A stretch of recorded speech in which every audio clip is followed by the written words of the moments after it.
YouTube family, wagwan. Maverick in a good mood and a reflective mood at the same time. Yeah, man, we are basking at the qualification of the Reggae Girls for them second World Cup finals, yeah? Back-to-back consecutive World Cup finals qualification for the Reggae Girls. And look, this is not a simple feat, you know. This is in a context where the CONCACAF region, arguably, are the second strongest confed in a female football, you know. Outside of Europe, you think about it, outside of Europe, where obviously the numbers and the quality of the teams in Europe pretty consistently strong throughout the region. But come around a CONCACAF where we have the perennial world champions and the perennial #1 ranked team in the world, the United States of America. See, now we also have Canada, who is also a perennially top 5 ranked team, top 10 ranked team, Canada and USA. And for Jamaica, little Jamaica, qualify for back-to-back World Cup finals is not a normal thing, you know. I want to tell you at one point, you know, a couple years ago when I do the analysis of female football, when the female football program really kick off in Jamaica, I was thinking to myself, you know, say qualifying for the Women's World Cup is the hardest task for the entire football calendar for Jamaica, you know, because of the presence of Canada and the USA. And it's turned out now in my lifetime, me as in Jamaica, I march triumphantly into 2 consecutive Women's World Cup final. We have to say big up to the girl them. But it opened my eye now a little wider.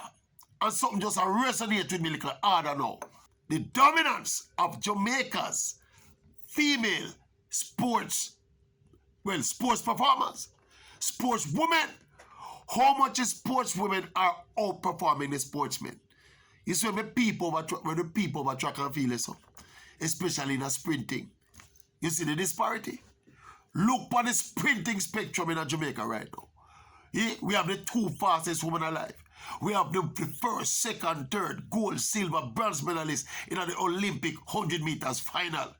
And when you look at the quality and the depth of our female sprinting right now, we have 12 or 15 people around sub-11.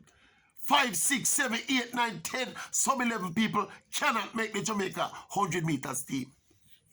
See, our sprinting depth is abnormal when it comes to the women. People on the man them side of the fence and look what going on. Struggling. You see me? Chalk to cheese. Yeah. People now run a netball.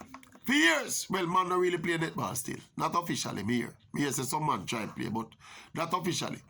But our national netball team, them call them the Sunshine Girls, have been the highest ranked international sporting team on the Jamaican sporting spectrum for decades.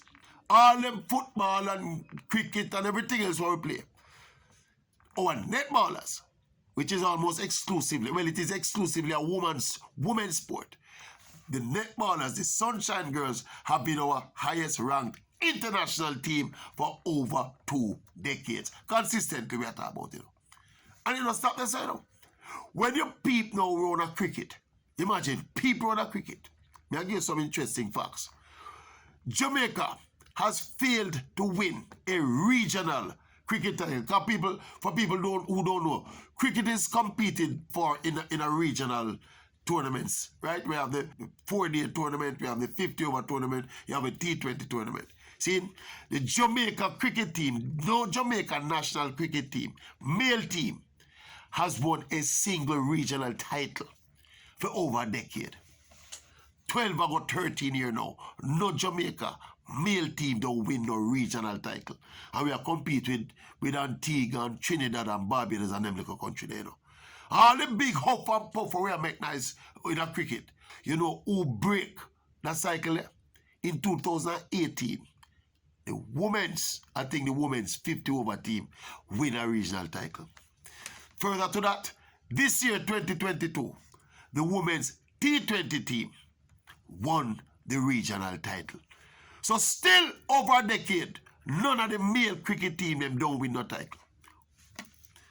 May I have to present any more evidence? Do I have to present any more evidence for people to accept that it is now becoming embarrassing the level to which our female sports stars are outperforming our male stars in Jamaica? Right now, the man, them coming like them, I don't even star no more. To how them a move. It is embarrassing. As a man, it is embarrassing. me know we at the time I roll reversal and all of them something, you know. But it don't feel good for a man, and a man, a sports-loving man like me. If you see the woman, them are outperforming in almost every single facet. Some of these sports where the women are outperform the men, you know. Are sports that were historically dominated by men, you know. And the woman, them are beat with left, right, and center. Yeah, me I tell you. And it's, of course, we saw it with the female sprinting. Obviously, it was obvious with the female sprinting. See, now you could have seen it at the senior level and at the junior level as well. Because a lot of this one we are talking about permeate the senior level, go right from the senior level, go right down to the junior level, you know.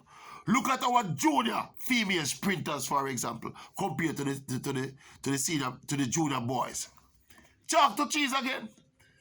And then as we say, if you go run a cricket, you see it. If you go run a football, the qualification of the reggae girls exacerbate it again and light the fire under the reality again. Gentlemen, we are being outperformed and embarrassed by our female sports stars. Eh?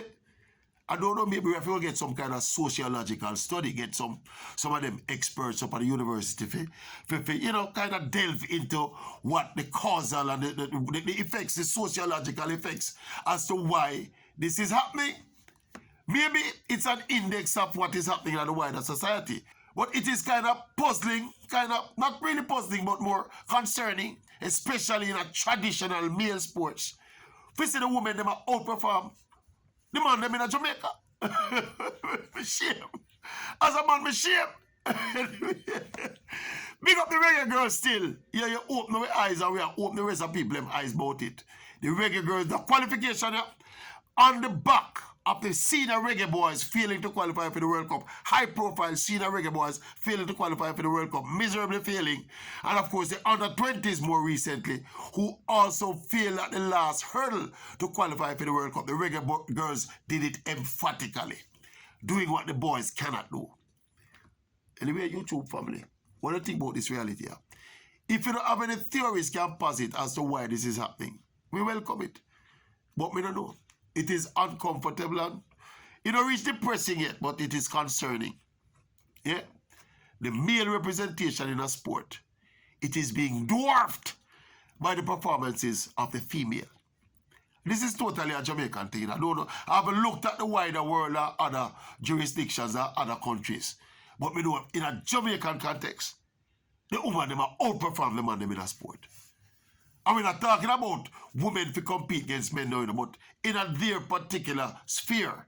See, in their competitions, in their areas where they compete, they are doing better. They are fly the flag higher than the man them flag a fire at half mast. Oh, what's up? Tell me what you think, YouTube family. Explain, give me a positive explanation as to why this is happening. Me shame. Shame. Our woman them still same way, so we love them same way. Jamaican same way. But as a man, shame. Me not like you, me slightly shame.